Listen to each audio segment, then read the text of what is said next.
কিয়ামতের হুঙ্কার যখন শুরু হবে, ইসরাফিল সিংহায় ফুৎকার দিবে, সুস্থ মানুষগুলো অসুস্থ, কান ফেটে যাবে, মৃত্যু কোলে ঢলে পড়বে।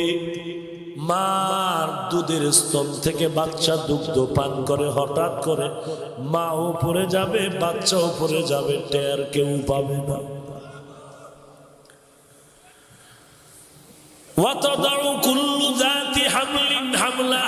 গর্ভধারিণী মায়ের বাচ্চা প্রসব হবে, মা টের পাবে না।